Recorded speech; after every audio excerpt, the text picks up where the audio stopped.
What's up, Rad Dads, and welcome back to another episode of the Rad Dads Show, hosted by none other than the two raddest dads on the East Coast. I am Sal. And I am Rob. So tonight we have a special guest with us. We're joined with Jon Rennie. And Jon is the co-founder, president, and CEO of Peak Demand Incorporated, a premier manufacturing of critical components for electrical utilities. He is a former U.S. Navy nuclear submarine officer who has made 7 deployments during the end of the Cold War. Prior to starting Peak Demand, he led 8 manufacturing businesses for 3 global companies. He is the author of the best-selling leadership books, I Have the Watch, Becoming a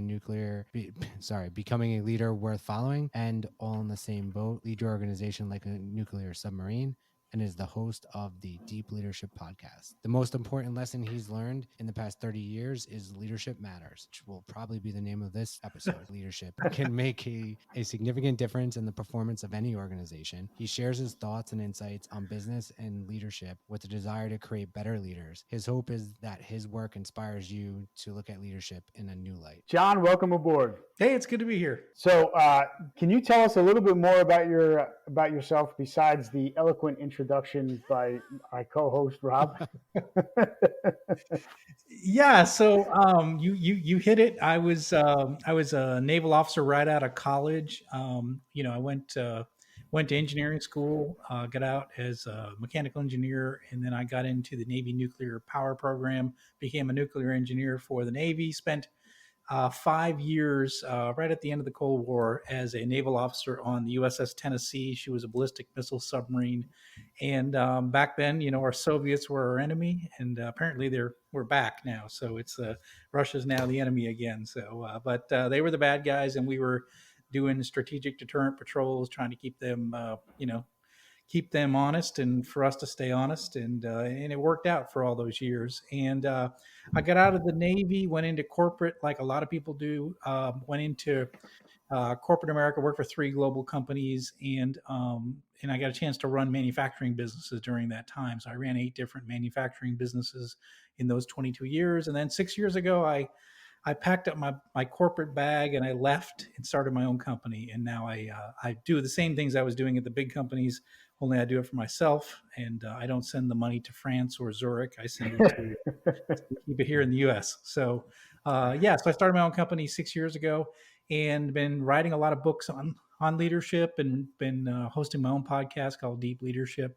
And I really enjoy the leadership topic, and I talk a lot about it in my books. And certainly a lot of things I talk about just reflect really well into families as well too. So leading your family is a lot like leading a business. So. Yeah, I agree with that. I think it's actually a very important topic, I think, for fatherhood, for parents, and for work in general. So how has becoming a father changed your life, and what has it taught you? Yeah, it's been wonderful. I mean, we were married for 7 years before we had children. So reason being is I wanted to get out of the Navy before I saw so many of my buddies there. They missed birthdays, first steps, all those things. They missed the birth of their children. And I just said, I'm not going to do that. So we waited. We were married in the military, and we waited till I got out. And then, so we were married 7 years, then we had children, and it was like instant, you go from just, 2-income family, doing whatever you wanted to do to, instant fatherhood. And you just go become a family man, right? Like overnight. Like I remember I put my golf clubs up in the attic, and I really never took them down. I mean, for the time I raised my 2 boys, I have 2 sons. One is 21 and one turns 24 here in May. So they're out of the house. So I successfully launched two children into the world. So I've been through the whole process from diapers to preschool to t-ball to little league and football and lacrosse and high school and college and all that stuff. And so I've been through the whole gamut. And now I'm an empty nester. So wow. So I got a question. Did you take the golf clubs out of the attic yet? Not yet. Not yet. And apparently they're outdated now. Apparently they have new technology. So that is amazing. So you've been through the whole thing. So you got a lot of experience and a lot of knowledge with elementary school, middle school, high school, and college. So I make girls. I got 3 girls, and Rob has 2 boys. So, and right now they're in elementary. I got 1 daughter left in elementary school, and 2 of them are in middle school. Oh, that's awesome. That's Yeah. fun. It's fun. I mean, all ages are fun. A lot of my employees have young children, and they're going through those early stages, and it's just it's fun. I liked all stages. I think as a dad, it gets better when they get a little bit older. And now, having adult sons, we work out together when we're around each other. We work out together. We'll have a beer together. I mean, we'll have a cigar together. It's just kind of a cool. It's different now. They're adults, and so one's in the military, so we have a lot of common things we talk about. So That's awesome. That's one thing What I challenges look forward to. you look forward to college years, or No, for being able to have a bourbon with my boys Oh, and yeah, having a cigar with my boys, like that's amazing. That's what you hope for, right? yeah, it's Yes. really good, and we still have this really strong relationship with both boys. And I think my oldest son, we've always had a good bond, and then my youngest son, really, when he went in the Navy, we're just like, we have this common bond that even his mom doesn't have with him now because of that Navy background and experience. It's really cool. That's awesome. That is amazing. What challenges have you faced raising your kids? It's the whole thing. I remember my oldest son when he was a biter. So he was in pre-K, and he bit somebody, and we were just like shocked. Like, how do you, like, we didn't want, we were the outcasts because, our kid bit somebody. And then how do you stop that? And then how do you figure out what punishments work, and we were going to spank him, but what we found with my oldest son is that he didn't care about spanking. That didn't bother him at all. We had to figure out that he was big into football cards at the time. He would sit and memorize football players' stats, and he had hundreds and hundreds of these football cards. And to punish him for the biting, I packed them all in a trash bag, and I'm like, I'm going to go throw these out. And he lost it completely. And it was like the toughest punishment I ever had to do as a father. He was just destroyed, and essentially that solved biting problems. So it was, but so from biting to dating to them having cars, and one of the things that we really stress with the boys is we always said, like, don't. And we actually made little, like the Live Strong, rubber bracelets around for a while. We actually made ones that said don't do stupid stuff. So DDSS. And what we always said with them is, like, you're going to explore, you're going to have fun, you're going to do a lot of things, but don't do things that are going to affect your life, like getting someone pregnant or driving drunk or, anything that can affect your life. So explore the world, do what you're going to do, but, don't do stupid stuff. And my son wore that all through college. And now he went to graduate school, my oldest son, and he still wears it. And it's all worn off. You can't even see the DDSS, but don't do stupid stuff was our main, message to them as they got older. That's great. So that almost mimics or similar conversation I had with my daughters a few weeks back. There was something going on with one of my daughters in school, and I said, don't be afraid to stand your ground. I said, you don't start the fight, but if you have to end the fight, you end the fight. Right.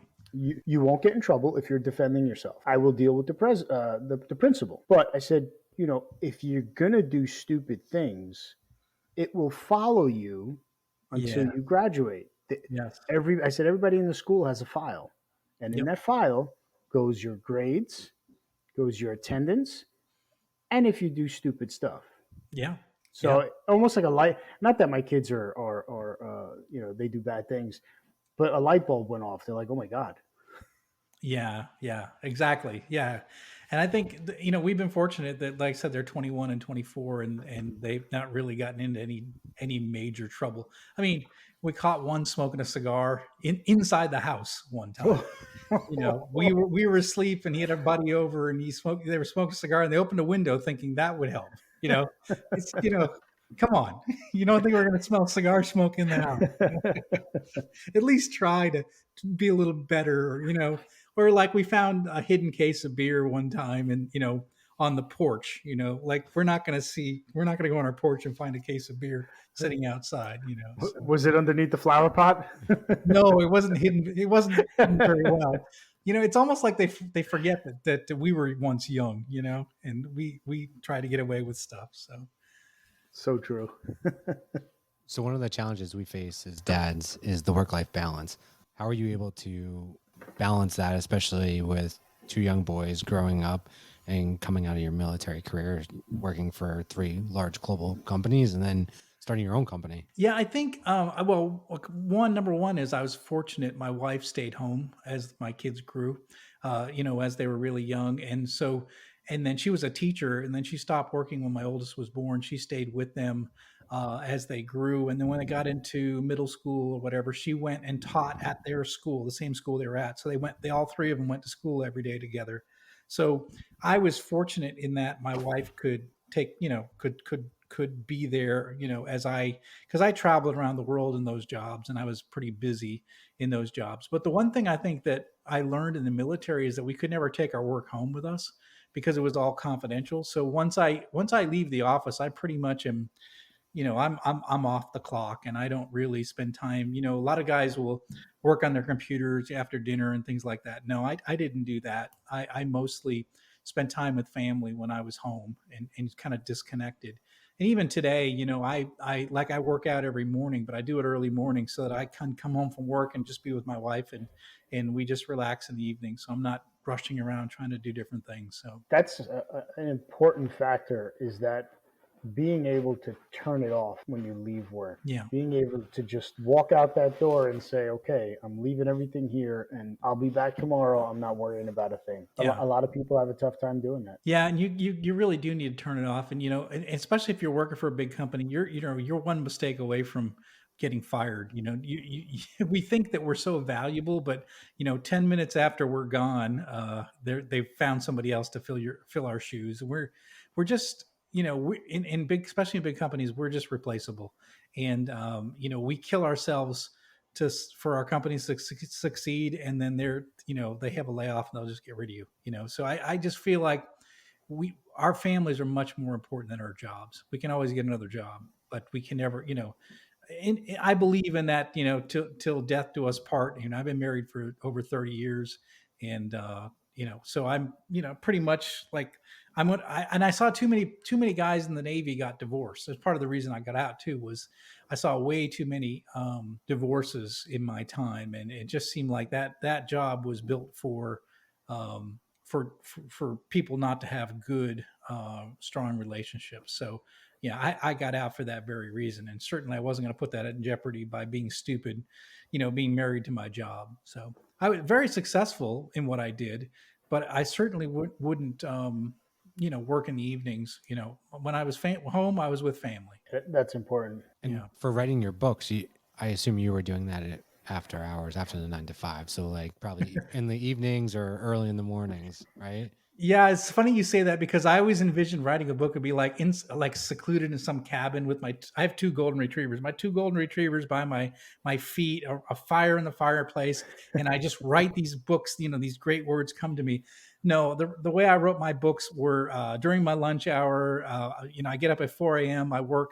I put an hour in the mornings writing. I'm on planes going traveling somewhere. I'm writing another chapter. So it's any time I had 5 minutes or 10 minutes, I would jot things down. So yeah, I tried to make the time when I wasn't, that those free times where we kind of veg out and we scroll through social media. I was writing my books. So See, Sal thinks I'm crazy. I wake up at 5 o'clock. It used to be earlier, but now it's 5 o'clock, and I work out for 20 or 30 minutes, whatever. Just do something. Yeah. And then I write for about a half hour to 45 minutes. And It's that's great. my routine. Yeah, I don't know have if to. I'll ever get published, but I enjoy it. So Well, you keep it You up. never and you know. will. Yeah, Yeah. you'll get published. Yeah, well, I wrote for 8 years before I started writing a book. So I was writing blog posts, writing for different websites. So and then I decided to put some of the stuff into a book. So I like what you said, till death do us part. My wife and I get into arguments just like any other married couple. And their but when- arguments are legendary, though. our arguments are legendary. So this was years, just going back years. We're married 15 years just this past March. And just going back a bunch of years ago, the fight was pretty bad. And I said, look, if you think you're going to get rid of me that easily, I said, we stood on stood on that altar and we signed a contract. And like you said, till death do us part. Yeah. I said, so you're stuck with me. There's no getting rid of me. Yeah, it's right. I mean, it's the easy way out, right? Too many people take the easy way out. You don't get along. You're struggling, and maybe some couples are just not compatible, right? It didn't work out from day one. But I think if you really are committed to it, like you said, it's going to take a lot to get rid of you. It's and one of the things I learned early on, and my wife and I talk about a lot, is that once we realize that her and I are on the same team, then things get a lot easier, right? So it's her and I against the world, not her against me, and the world. I'm there for her, she's there for me. We're there, to raise these kids up, and I mean, we're on the same team. And that makes it a little bit easier. Communication is a big thing. We men think differently than women, so we're expected to be mind readers. And I remember having a conversation with my wife early on. I was like, "Look, I got to tell you this. I do not read minds, and I love you. I'll do anything for you, but sometimes you just need to tell me what you want. Like literally tell me like I'm a child, because I'm not reading. I'm not getting the signals here. What you want me to do right now." So, and that's always been something she laughs about too. She'll say, "Yes, when you go into the garage and get a drink, get me a drink too." Okay.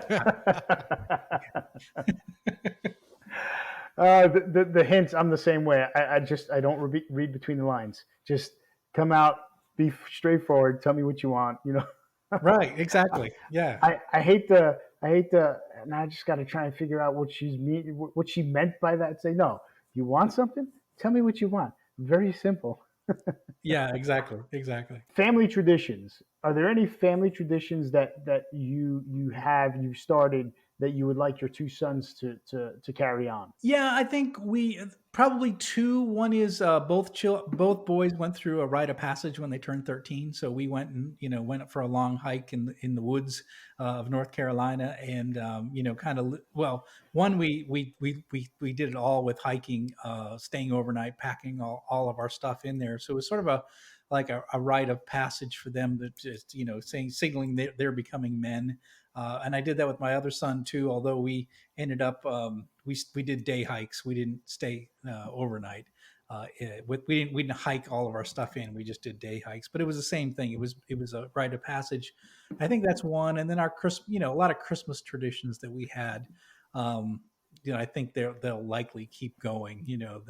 We would read the Christmas story from the Bible before we'd open gifts, and we'd always make a Jesus cake. We always called it, and that was just like a happy birthday Jesus cake. And I think that's something they'll probably remember and probably do as well as they get older. That's awesome. Yeah, I like the hikes, the rite of passage. Yeah. That's pretty cool.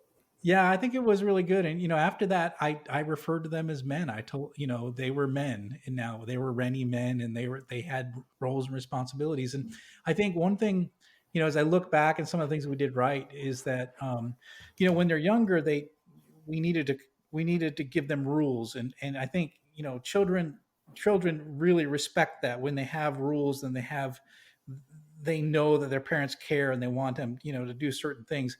But almost every year they were alive, the rules got less and less, to where they were more free to express themselves. And as they, gained their freedom, and as they showed responsibility, then they got more freedom. And by 16 years old, both my boys they had jobs, they had cars, they were doing well in school, and they were pretty much independent.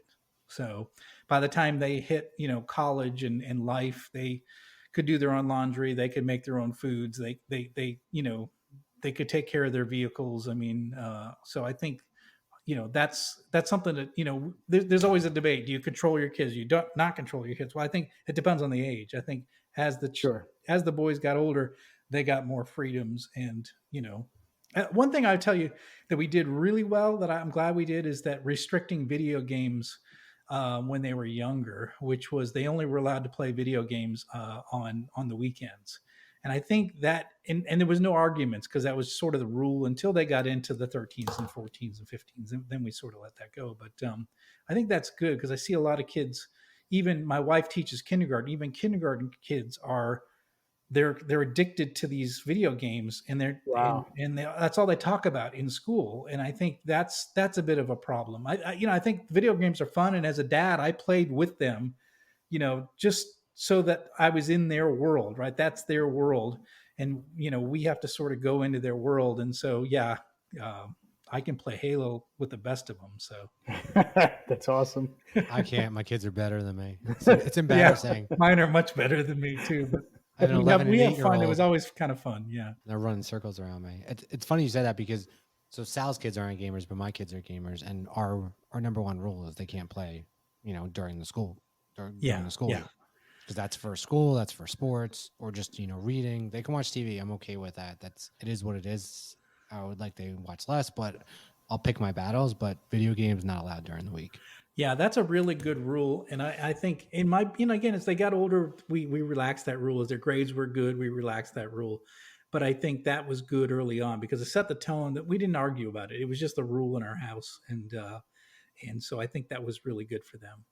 My youngest son can get obsessive with video games. He could lock himself in a room and play for days. And so I think I went as far as Among Us, which was within the past couple of years. I was never a game. I mean, when I was a kid, I played Nintendo, I played Sega.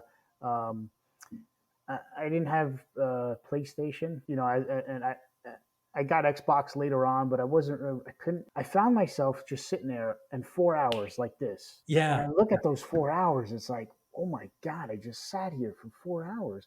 I could be outside mowing the lawn or picking the weeds out of the flower beds. yeah. So I was like, we had Rock Band for a while. We did Rock Band, my wife and I. This was before kids, and then that was it. But I won't allow my kids to get sucked into that. I mean, they talk about it. Some of their friends play, but I don't know. I much prefer them be outside. Yeah, yeah. And my wife was really good about that. Is kicking them out. Like, okay, go outside. Go outside. You need outside time. Especially boys need that physical release. They need to climb. They need to beat each other up. They need to wrestle. All that stuff. That's needed. For them to just develop their right personalities, or develop their hand-eye coordination, their Sure. but too many kids that are getting too addicted to the phones, the iPads, and the video games. They just can't connect. They can't look you in the eye and have a conversation. And I think that's going to be a problem, with this workforce. The younger people coming into the workforce that have been behind a screen their whole lives. I'm old enough where I didn't have a computer. We didn't have computers in high school, so we had a we had an Atari. We had an Atari at one point, I think, in our house. My dad had an Atari. Yeah, I remember the Atari. Yeah. So, but what I remember, in high school, there was arcades, you go down and you play, Space Invaders or whatever, you get a bunch of quarters and play Space Invaders and Yep. Oh, yeah. Asteroids and Missile Command and all that stuff. So those are all the classics. Yeah, exactly. So the next question is a two-part question. Leadership, does it matter? And what impact does it have on your children, employees, and peers? Yeah, Jocko Willink, the Navy SEAL, he says there's no such thing as bad teams, only bad leaders, and I agree with him. So I think you get a good leader who can bring out the best even in a bad team, and that's what I saw throughout my career, both in the Navy and in corporate. You get a good leader, and they can bring out the best in people. And I think it's the same thing in a family. What's the similarities and how do they relate? I mean, I say in my books that leadership is a people business. Well, being a dad is a people business too. You got to know your kids. You got to know, what. Both of my boys are completely different. They're raised in the same household, born from the same mom and dad, but they have different personalities. And it's the same thing with our employees. They all have different personalities. We got to learn that and learn, what makes them tick and what gets them excited. What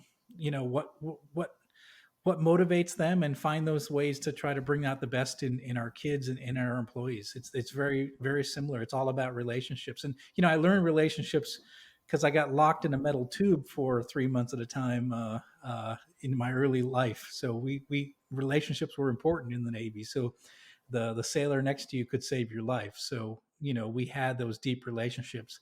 And I just brought that into my corporate life. I brought that into my family life, is just building strong relationships with my children, with my employees. So it's very similar. Yeah. I mean, yeah, I probably put up with a lot more with my kids than I do with employees. I think you have to. Yeah. But I couldn't agree more. I think as I've progressed in my career, and I wasn't in the armed forces, or in a submarine.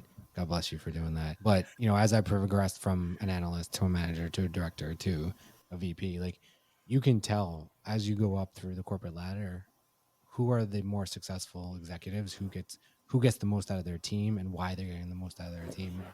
The best leaders that I saw, and I try to replicate what they did, were the people who actually cared, who actually got to know you, Yeah. who invested time. For my employees, I go above and beyond. If they're having issues, go take care of your issues. We'll cover up for you, and then when you come back, you come back. You do what you have to do. And I think it's really important to have leaders who do care and who really care, aren't just saying it at face value.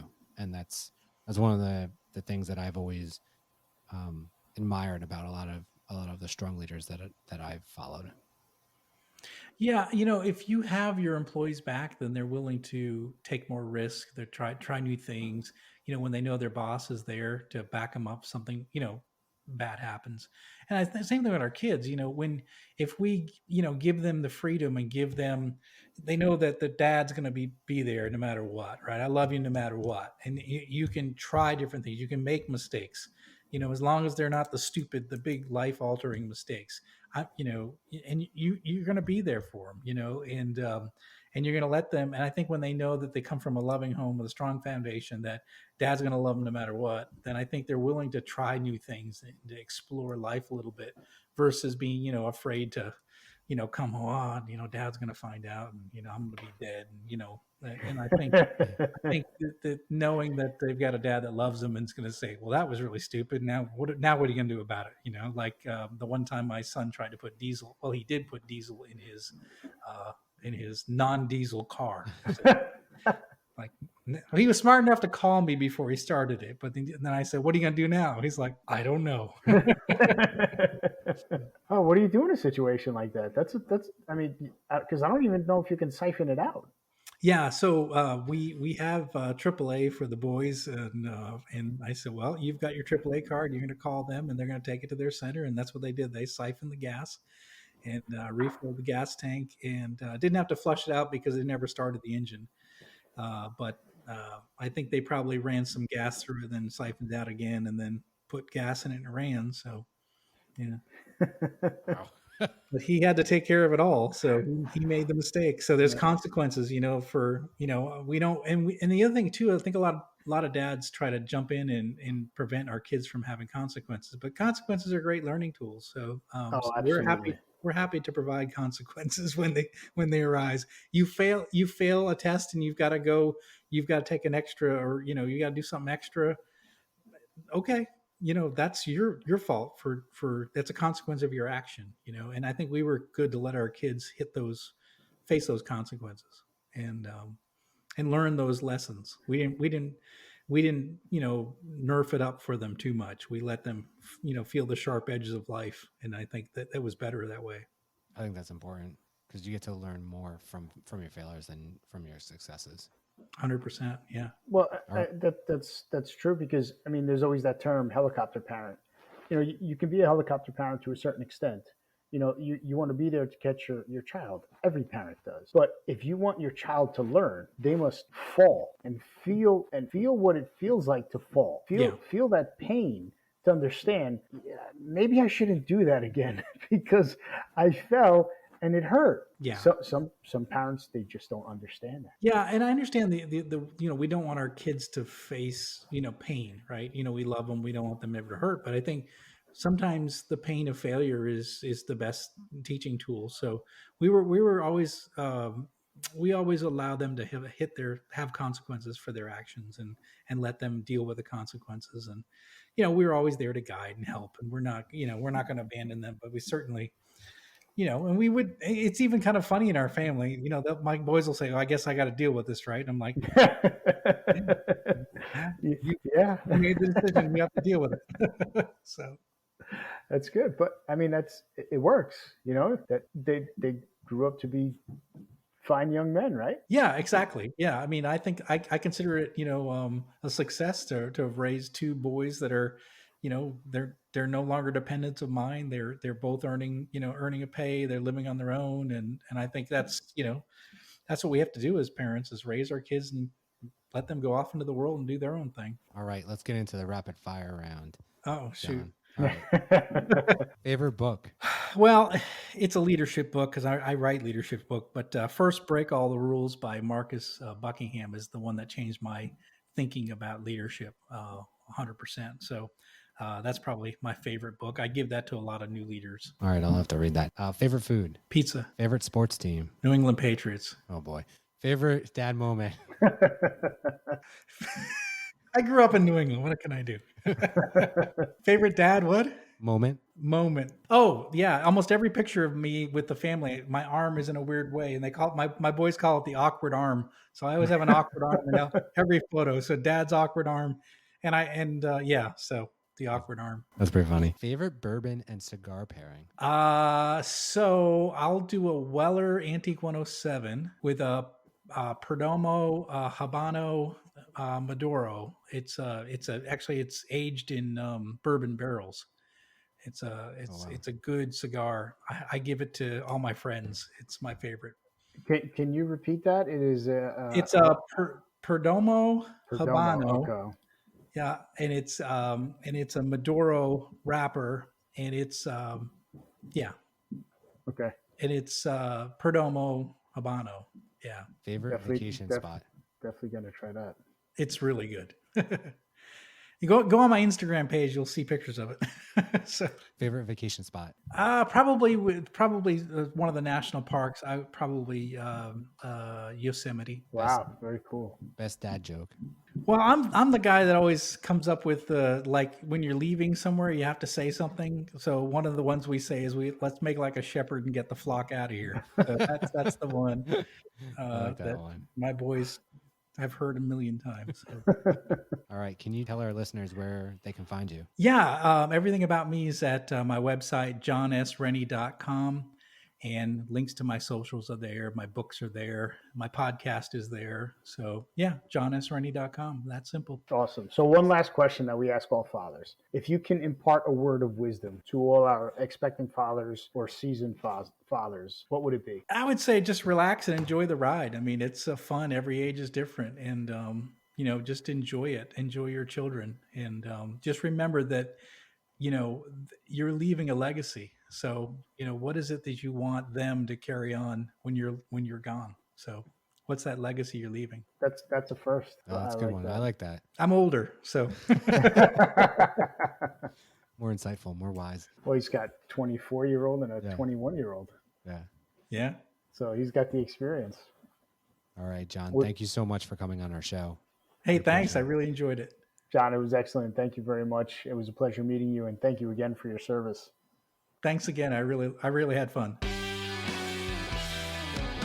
Tune in next time for another episode of the Rad Dads Podcast. Follow us on YouTube, Twitter, and Instagram. Facebook. Anything else, Al? I can't think of it. See ya.